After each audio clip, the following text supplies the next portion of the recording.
Hello and welcome to John Talkin Jesus and a Jetta with Java. Today, I am still John. I still will be talking about Jesus, and I am actually in my Jetta. And yes, I actually have Java, and it's fall, so it's pumpkin spice. It's not bad. I don't always like flavored coffees, but you know, there's something nice about pumpkin spice in the fall. So I had a couple weeks of a break there, and now I'm back. And today we're talking about Zacchaeus. If you grew up going to church, you will remember that Zacchaeus was a wee little man. You'll remember that song. And if you didn't go to church growing up, then you don't know this cute little Sunday school song about Zacchaeus being a wee little man. But you're going to find out he was short. So let's see. Got a book. I have a book for sale that's a good book to read before Christmas because it talks about the prophecies leading up to the Christmas story. It's called The Long Road to Bethlehem. Oh, look at that. I hit a bump and my camera moved. Today, I'm telling you, today is not the day. I was in church and everything was messed up. Somebody had adjusted the height of the lectern. I forgot to attach the file for the PowerPoint when I sent it to the secretary, and so I got there and we had to quickly get it. And I got there about 17 minutes before the service because you would think on the day when we get an extra hour of sleep, there would be plenty of time to get to church. And of course there is plenty of time to get to church, but there was so much time that I overused the amount of time that was left, and I ended up like, oh my goodness, look at the time, I gotta get out of here. So anyway, let's see, I think that's everything. Yeah, that's about all that happened. There was a couple more things, but who cares? We're talking about Zacchaeus today, and there's a little story with Zacchaeus, and I just want to give you a little backdrop, give you a little setup for it, because Zacchaeus, this story happens at the end of Jesus' ministry, right before he goes to Jerusalem and Holy Week starts.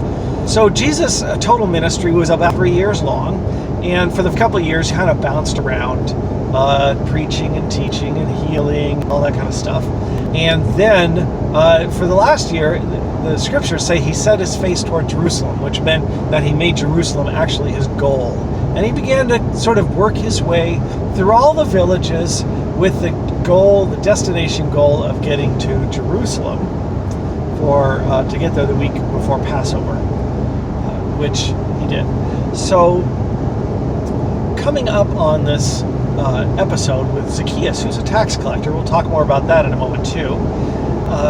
Jesus told a little parable. He said 2 men went up to the temple to pray, and one of them was a Pharisee, and he went up to the front and held up his hands and prayed aloud, God, thank you for making me who I am. I'm way above and beyond on everything. I fast twice a week, which was way above the law, and I give a tithe of everything, which you didn't actually have to do. You had to tithe your harvest and stuff. And thank you for not making me a sinner like all those other people. And he says, even like that guy in the back. And then Jesus says, and the tax collector, and tax collectors, just to give you the refresher, tax collectors were Jewish people. When the Romans conquered an area, they would find indigenous people in the city, local natives of the city, and they would bid for the opportunity to collect the taxes for the Romans.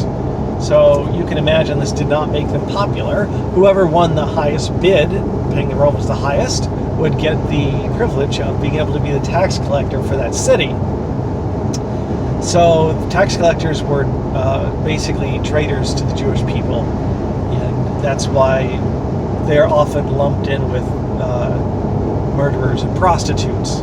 Anytime you lump somebody with a prostitute, it's bad, right? Prostitutes and tax collectors. Whatever, I don't know what you are, engineer. You wouldn't want to be lumped together. Engineers and prostitutes and murderers, right? It just, you wouldn't like it. So the tax collector, but that was general nomenclature, tax collectors and prostitutes. So they weren't liked. So 2 men went up to the temple to pray. One was a Pharisee. They were great people. They really tried hard. And the other was a tax collector, and he wouldn't even lift his eyes up. He wouldn't even look up. He just stayed with his head bowed low and beat his breast and said, Lord, have mercy on me, a sinner. And Jesus says, who do you think went home justified before God? Who do you think went home right with God? And the answer, according to Jesus, is the tax collector, which is the surprising thing, because people would think that the Pharisee would go home right with God because they're living right, they're living well, they're doing all the right things. But it's the tax collector who pleads mercy who goes home justified before God. So, Jesus tells that thing, and then we're going to find out that Zacchaeus is a tax collector. And then, so Jesus is traveling, and he tells that parable. A few other things happen, and he gets to Jericho. And on the outside of the city, there's a blind beggar. And the blind beggar hears that Jesus is coming, and he starts yelling, Jesus, son of David, have mercy on me. Jesus, son of David, have mercy on me. Son of David was one of Jesus' titles, because he was a descendant of King David. And there were prophecies about King David's descendant being the Messiah and stuff like that. We'll go there some other time. Jesus, son of David, have mercy on me. Now, a blind beggar at the edge of a city is like the lowest of the low. And people often thought that people were blind or whatever because they did something bad. They were reaping the just rewards of what they did. So, it's not quite like we might today. Back then, he's like crying out to Jesus, and the crowd's like, shut up, be quiet. Jesus is like, he's all that. He's got an entourage. Jesus is very popular by this time. He's so popular that like King Herod knows about him, because when he gets to Jerusalem, King Herod is glad for a chance to meet Jesus. The chief priests and Pharisees are all over Jesus because within a short amount of time, they're going to plot his crucifixion. And and Jesus has an entourage, probably hundreds of people. He's being supported by, the Bible says he was supported by several rich women, actually. That's another fun thing. So anyway, so the beggar, so Jesus has status. He's a traveling rabbi. He's not homeless. He's a traveling rabbi. I'm not saying Jesus doesn't identify with the homeless, but Jesus didn't have to sleep on a park bench every night. It was an honor to have Jesus sleep in your home. He went to lots of banquets and things. He certainly does identify with the homeless that we have today, but that was not his lifestyle. That's not what was going on with him. So, I'm going to get there. Don't worry. The beggar, lowest of the low, blind beggar at the edge of the city. Jesus, son of David, have mercy on me. Crowds shout, be quiet, leave Jesus alone, shut up. So he just shouts all the louder. So Jesus says, bring him here. And you know what Jesus says to this guy? Get this. How would you like to hear Jesus say this to you? Jesus says the words we all like whenever we hear it from anybody. What can I do for you? How can I help you? Jesus says to the blind beggar, what can I do for you? And the blind beggar says, I want to see. And Jesus says, you got it. Your sight is restored. Your faith has made you well. So that's awesome, right? And now Jesus goes in, and remember, he's a celebrity. He's got an entourage. People know he's coming. And there is the tax collector, Zacchaeus. Now, the scriptures tell us two things. Okay, Zacchaeus was short, and you know he's really short. If you make note of it when you're writing that someone is short, it doesn't mean they're like 5'6". It means they're like short. Like Danny DeVito short, like under 5 feet. That's what the scholars would say. He was probably under 5 feet tall. He's like a little guy, a really little guy. But he's also the chief tax collector. Remember, tax collectors were Jewish people that the Romans paid to collect their taxes for them. So what happened is the Romans, I can't remember if I said this already, the Romans would conquer an area, and then they would find native people, indigenous people there to do their work for them, because they know the territory and everything. And in the process, the locals would get quite wealthy. So to be a tax collector, basically what you did was bid to the Romans for the job of being the tax collector, and if you won the bid, so obviously you already had to have money anyways, otherwise you're not bidding to be a tax collector. So Zacchaeus, the Romans take over, and Zacchaeus, a Jewish man, is collecting taxes for the Romans, and he can use Roman soldiers to help enforce the taxes. And the way it worked is the Romans told you how much your city had to pay, and then whatever you collected extra, well, that was yours. So tax collectors were wealthy and hated because they were traitors to the Jewish people. So, and Zacchaeus wasn't just a tax collector. He was the chief tax collector in Jericho. Now, Jericho was one of the wealthiest cities around. Jericho was, you would almost say, a resort town. In the literature of the day, it says you can wear linen all year round in Jericho. So linen is a nice light fabric, right? It's beautiful to wear, feels good. It's not like wearing a big heavy wool thing. So you can wear linen all year round. It's lined with palm trees. There was even a vacation palace just outside of Jericho. So Jericho is a wealthy city, and Zacchaeus is the chief tax collector in Jericho. Can you smell the money yet? Can you smell the money yet? So when you think of Zacchaeus, if you went to church when you were a kid, we've got this idea of Zacchaeus. He's a wee little man. He's frustrated because he can't get to Jesus because of the crowd. There's a real possibility the crowd was purposely not letting him get to Jesus because he was Zacchaeus, right? So that's a thing. But Zacchaeus was hated. He was the guy. He was the tax collector in charge of tax collectors. He was the jerk in charge of all the jerks. He was the oppressor in charge of the oppressors. And so this is the guy who wants to see Jesus. And of course, one person can't oppose Zacchaeus, the tax collector, because you know what happens when you oppose a tax collector. You get audited, right? So no, thank you. No one's going to do that. But if he's trying to get through a crowd to see somebody, the crowd can close in on him.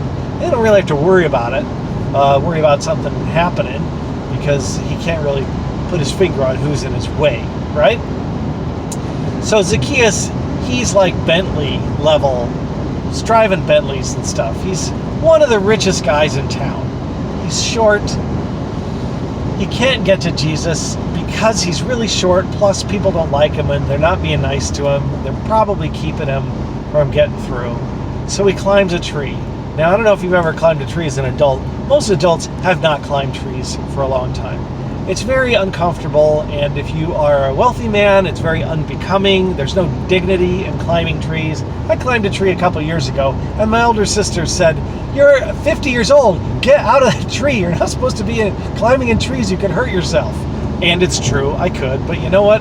I'm climbing them anyway, because I'm going to be young until my body breaks and says, "You must be old." And then I'll say, fine. Anyway, so Zacchaeus climbs a tree. He's waiting for Jesus to go by. Here comes the entourage. Jesus is walking. He's talking. He's probably telling parables, telling stories. People are asking him questions. He's answering them. And then there's this little man up in a tree next to the road that Jesus is walking on. He looks up at the man in the tree. You just got a picture. It's just kind of funny, really, in a way. He looks up at the man at the tree, and he knows his name. And did he know his name because people were snickering at Zacchaeus up in a tree? I'm sure they were, and Jesus certainly could have overheard him. Or he just knows Zacchaeus' name because he's Jesus. Whatever, you can pick your choice on that one. So he walks by and he looks up in the tree and he says, "Zacchaeus, come down here, because I'm going to your house today." And the crowd says, "What?" Because everybody's hoping Jesus will go to their house, because he's a traveling rabbi. He's got celebrity. And it's an honor to have him come to their house. So people are probably jockeying for position around Jesus. Get close. Wait for the right time. You got to wait for the right time to invite the rabbi to your house, because you don't want to be like overly gung-ho, but you don't want to wait too long because someone else might invite him ahead of you. And all these people are like this, and Jesus looks up, and the jerk that's the head of all the other jerks, the mean, cheat, violent oppressor, who's the head of the other violent oppressor, blood traitor Jews, Jesus looks up at him and says, "Zacchaeus, you gotta come down, because I want to go to your house today." Oh my gosh, the Bible says the crowd grumbled. And that's an understatement. The crowd was shocked, because why would Jesus do this? I had to look at my camera there for a second, because I think I just got a warning. But I'm going to keep talking. And so Jesus goes to Zacchaeus' house and something happens. Something happens. And Zacchaeus is a different person. Now, he's the same person, but he's different. And it's not, we're given we don't have a record of the conversation or anything. What we know is after Zacchaeus' encounter with Jesus, he's an entirely different man. You can imagine the kind of walls Zacchaeus had built up in his own mind, right? Because he had chosen money over the community. He had chosen to be the tax collector for the Romans rather than be part of the Jewish community. So even though he was rich, he was an outcast. But the kind of things, you can imagine the kind of things that he might say to justify himself in his mind. Things like, and I don't know if you've heard this, everybody's going to cry at some point in their lives, but it's a lot nicer to cry in a Mercedes.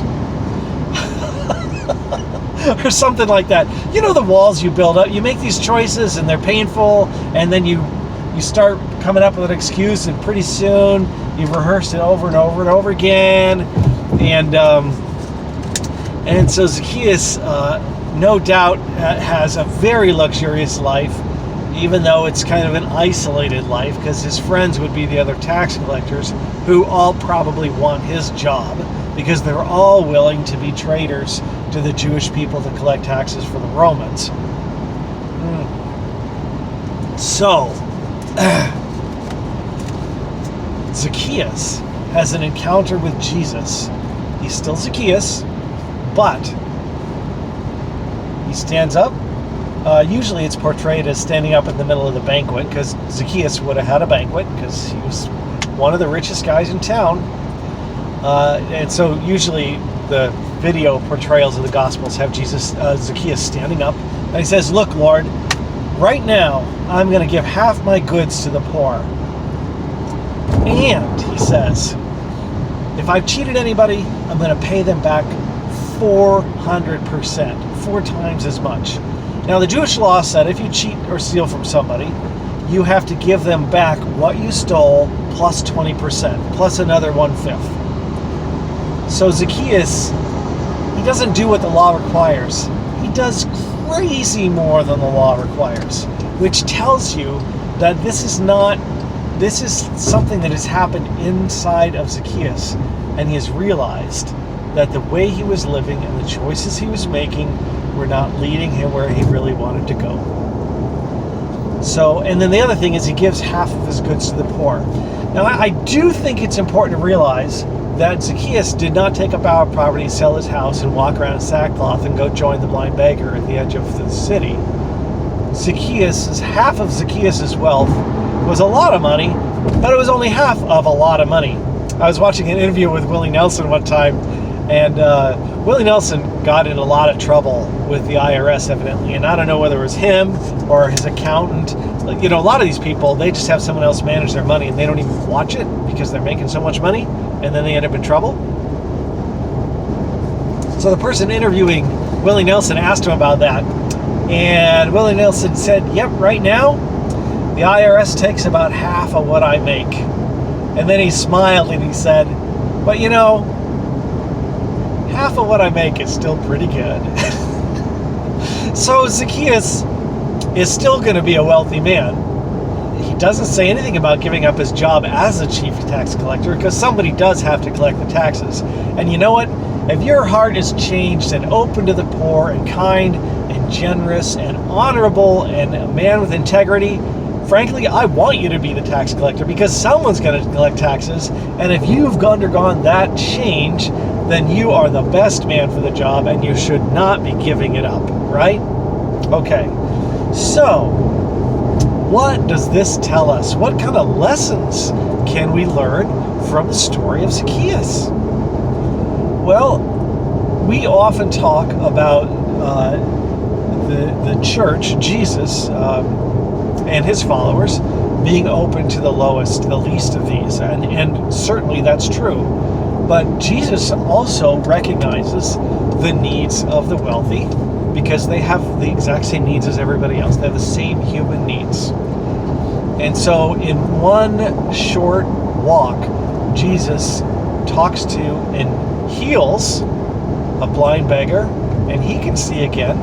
And he talks to and heals, in the spiritual sense, in the community sense, in the heart sense, Zacchaeus, who is blind to what he was doing by putting his material prosperity above his love for the people around him. So, one of the things that we can see from here is not to draw distinctions. We find Jesus certainly talks about different people's actions and all that stuff, but the distinctions are on the decisions people are making and the way they're treating other people. The distinctions are not based on the person or anything like that.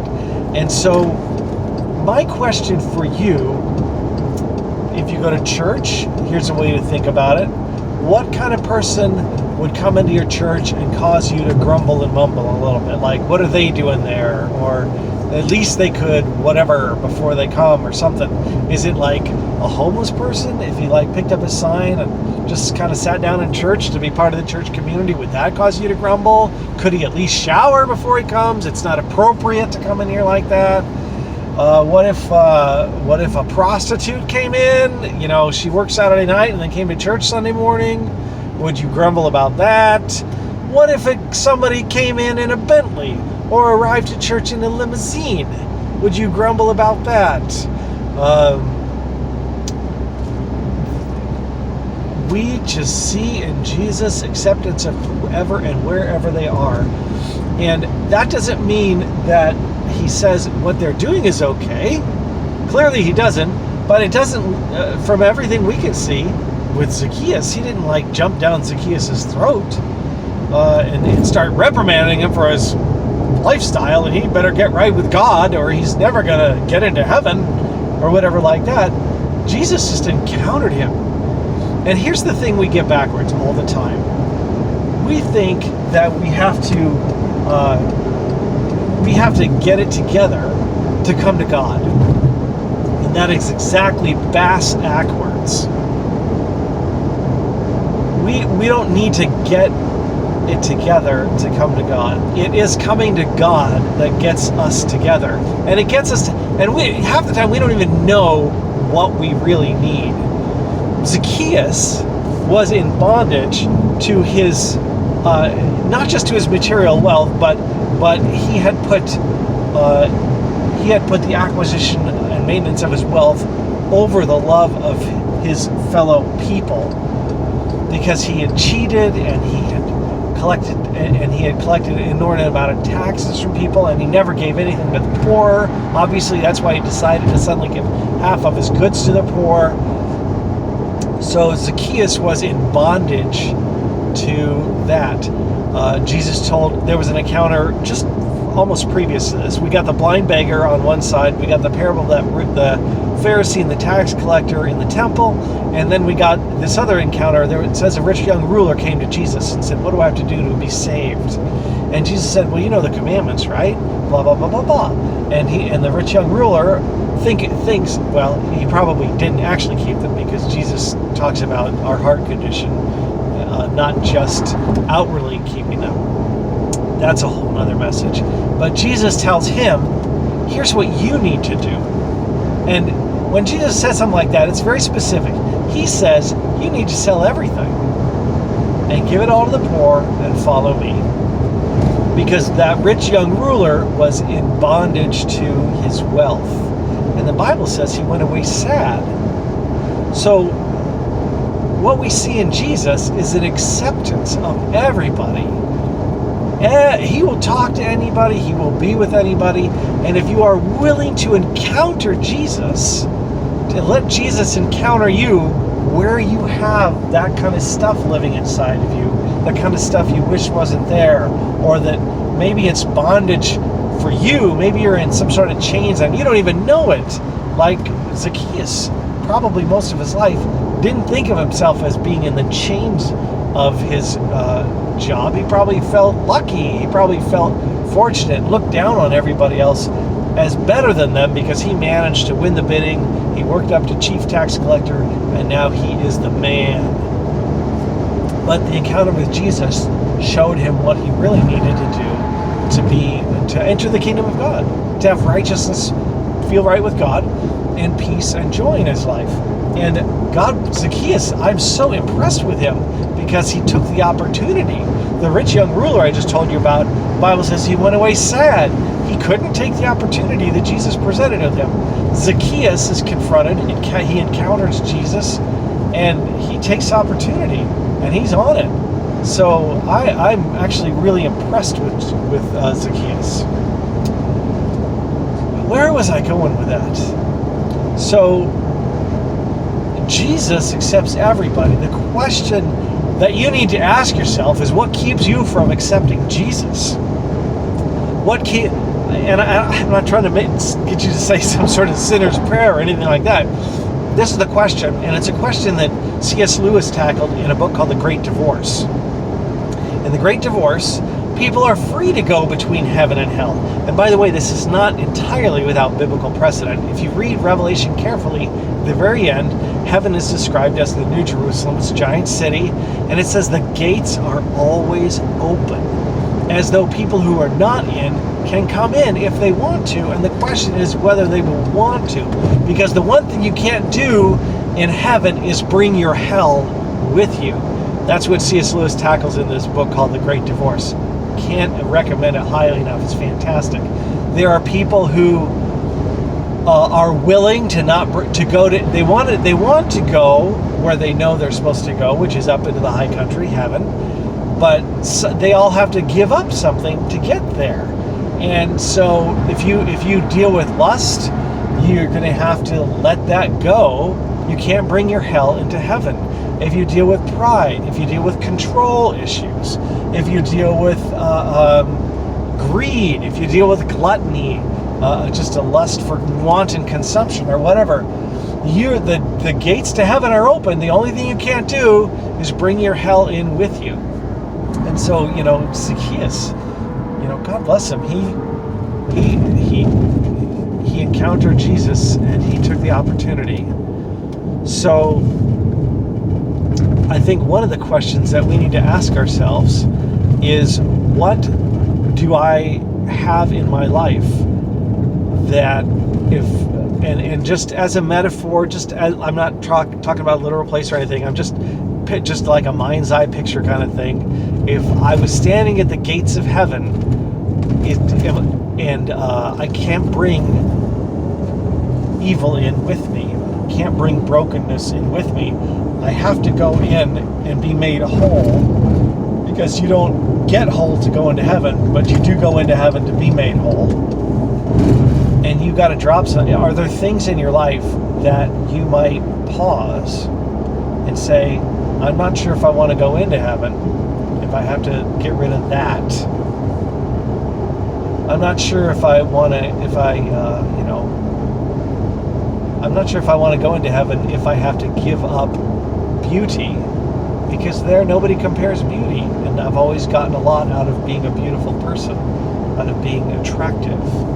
I'm not sure if I want to go into heaven if there's no money, because there's no money game to play, so I can't win the money game, and I've kind of wrapped myself up in the money game. So if you're telling me I can go into heaven, but I won't have a bank account, and neither will anyone else, I'm not sure if I want to go in there.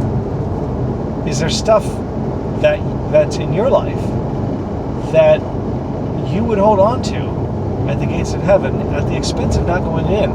Because I would really, whether or not you believe in a literal heaven or whatever, if heaven is the idea of feeling like everything's right with God and the world, righteousness, and you have peace in your heart and joy, it's that engagement in life where things are great.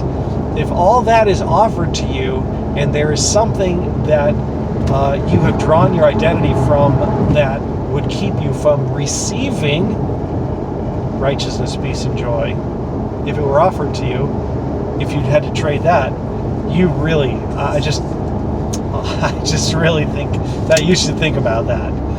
That is worthy of your contemplation. All right, it looks like we're at the 30-minute mark almost, so I'm just going to close it up here. There's a lot more that could be said. Let me just, to recap, what we see is Jesus encounters with Jesus either heal or repel. They're not neutral. And in our instance, what we talked about today, Jesus encountered a blind beggar and healed him of his blindness. Jesus encountered the chief tax collector, who was selfish and mean and ornery and didn't care about other people as long as he got what he wanted. And the encounter with Jesus healed him of that in his spirit, in a way that just, in a joyful way, filled with integrity, caused him to want to do way more than was required to make restitution. Jesus also encountered another rich young man who went away sad because the thing that Jesus said was keeping him from the kingdom of God, righteousness, peace, and joy, was his wealth, and he was not willing to part with his wealth to enter righteousness, peace, and joy. So, there's more, but I'm going to leave it at that. Listen, if you're still with me, thank you for the opportunity to speak with you. Thanks for going for a ride with me in my Jetta. I'm John Rallison. You can find me at John Rallison, like Allison with an R in the beginning, johnrallison.com. And I got some books. I'm running for Congress. Right now I pastor a church, Trinity Lutheran Church in Rockledge, Florida. And I teach math and science in a local charter high school. And that's me. And I'd love to hear from you. I would love to hear your thoughts on the Zacchaeus account. I'd love to hear your thoughts about my thoughts. The Bible says, as iron sharpens iron, so one person sharpens another, right? So maybe we can sharpen each other. I'd love to hear about that too. But that's everything. Thank you for listening. Take care. God bless. Bye-bye.